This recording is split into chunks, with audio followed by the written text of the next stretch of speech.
অসমীয়াত এগৰাকী অসমত আসলতে অসমীয়াত এটা বাক্য আছে যে অহংকাৰেই পতনৰ মূল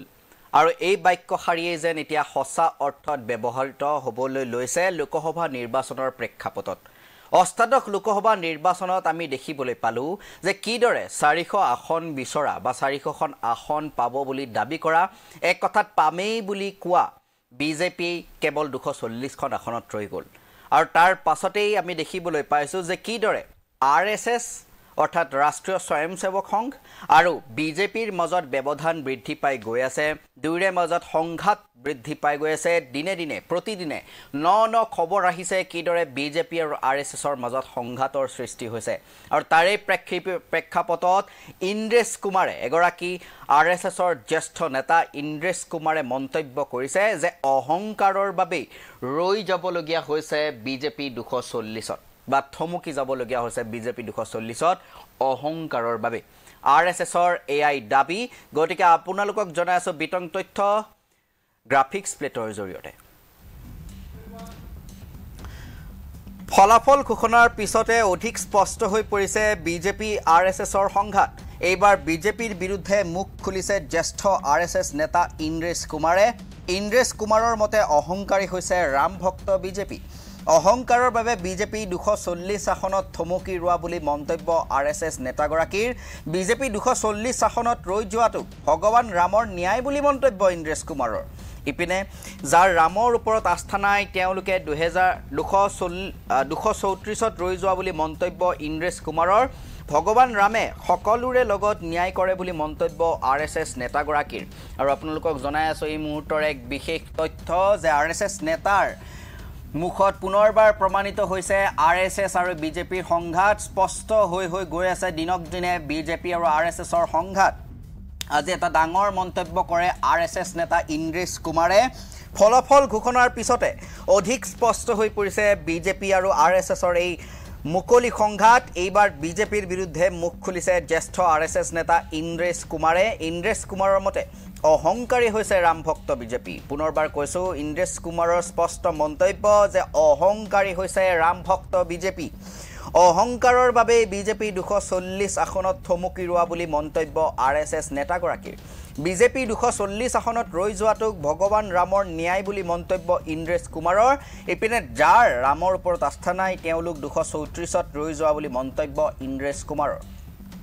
ভগৱান ৰামে সকলোৰে লগত ন্যায় কৰে বুলি মন্তব্য আৰএছএছ নেতাগৰাকীৰ আৰু ইয়াৰ পাছতে আসলতে স্পষ্ট হৈ পৰিছে যে বিজেপি আৰু আৰএছএছৰ সংঘাত এতিয়া আৰু কোনো নতুন কথা নহয় এয়া এতিয়া একেবাৰে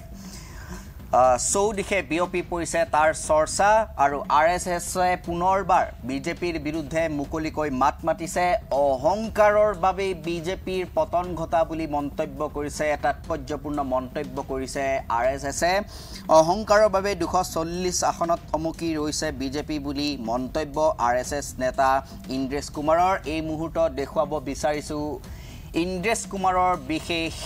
বাৰ্তাটো इस 2024 में भी राम राज्य का विधान देखिए लोकतंत्र के परम में कैसा है जिन्होंने राम की भक्ति की और धीरे धीरे अहंकार आ गया उस पार्टी को सबसे बड़ी पार्टी घोषित कर दिया और उसका और जो पूरा उसको मत मिलना चाहिए जो शक्ति मिलनी चाहिए वो भगवान ने अहंकार के कारण दिया जिन्होंने राम का विरोध किया उनमें से किसी को भी शक्ति नहीं दी सब मिलकर भी नंबर 1 नहीं बने नंबर 2 पर खड़े कर दिए इसलिए प्रभु का न्याय बड़ा विचित्र नहीं है बड़ा सत्य है बड़ा आनंददायक है इसलिए जिस पार्टी ने भक्ति की अहंकार आया उसको 241 पर रोक दिया पर सबसे बड़ी बना दी जिनके अंदर राम की अनास्था थी अश्रद्धा थी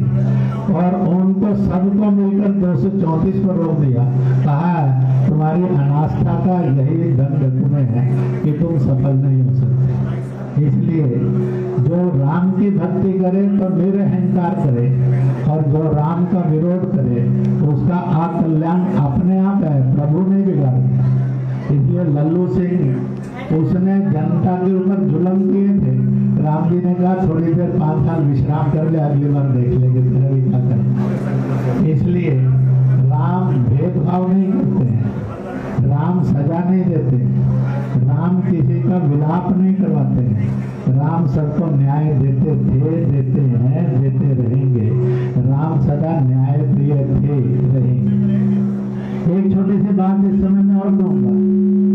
राम का और सीता का प्रत्याग कहानी आपने क्या पढ़ी है मैं जानता नहीं, परंतु मैं सुना जरूर देता हूँ। राम राज्य करते करते हर 100 वर्ष के बाद अश्वमेध यज्ञ करते थे, जिसमें कोई कर्जदार न रहे, कोई रोगग्रस्त न रहे, कोई बिना छत के नहीं रहे, कोई बिना शिक्षा के नहीं रहे, कोई बिना रोजगार के नहीं रहे। जब ऐसा हो जाता था तो अश्वमेध यज्ञ करते। कहते हैं कि उन्होंने 100 वर्ष के बाद 100 अश्वमेध यज्ञ किए, इसलिए राम का राज्य 11,000 वर्ष का राज्य था। दुनिया के अंदर इतना बड़ा राज्य आज तक नहीं हुआ किसी का, और यही एकमात्र राज्य था जो इतने वर्ष का था। और इस राज्य में करते करते अंत में एक समय आता है जब माँ भी घूमने के लिए जाती। अभी इस 2024 में भी राम राज्य का विधान देखिए लोकतंत्र के पर्व में कैसा है। जिन्होंने राम की भक्ति की और धीरे धीरे अहंकार आ गया, उस पार्टी को सबसे बड़ी पार्टी घोषित कर दिया। और उसका और जो पूरा उसको मत मिलना चाहिए, जो शक्ति मिलनी चाहिए, वो भगवान ने अहंकार के कारण दिया। जिन्होंने राम का विरोध किया उनमें से किसी को भी शक्ति नहीं दी, सब मिलकर भी नंबर 1 इन्होंने नंबर 2 पर खड़े कर दिए। इसलिए प्रभु का न्याय बड़ा विचित्र नहीं है, बड़ा सत्य है, बड़ा आनंददायक है। इसलिए जिस पार्टी ने भक्ति की, अहंकार आया, उसको 241 पर रोक दिया, पर सबसे बड़ी बना दी। जिनके अंदर राम की अनास्था थी, अश्रद्धा थी, और उनको सबको मिलकर 234 पर रोक दिया। कहा तुम्हारी अनास्था का यही दंड तुम्हें है कि तुम सफल नहीं हो सकते। इसलिए जो राम की भक्ति करे तो निरअहंकार करे, और जो राम का विरोध करे उसका अकल्याण अपने आप है, प्रभु ने बिगाड़ दिया। इसलिए लल्लू सिंह उसने जनता के ऊपर जुल्म किए थे, राम जी ने कहा थोड़ी देर 5 साल विश्राम कर ले, अगली बार देख लेंगे तेरा भी क्या करना। इसलिए राम भेदभाव नहीं करते हैं, राम सजा नहीं देते, राम किसी का विलाप नहीं करवाते हैं, राम सबको न्याय देते थे, देते हैं, देते रहेंगे, राम सदा न्याय प्रिय थे, रहेंगे। एक छोटी सी बात इस समय में और दूंगा, राम का और सीता का प्रत्याग कहानी आपने क्या पढ़ी है मैं जानता नहीं, परंतु मैं सुना जरूर देता हूँ। राम राज्य करते करते हर 100 वर्ष के बाद अश्वमेध यज्ञ करते थे, जिसमें कोई कर्जदार न रहे, कोई रोगग्रस्त न रहे,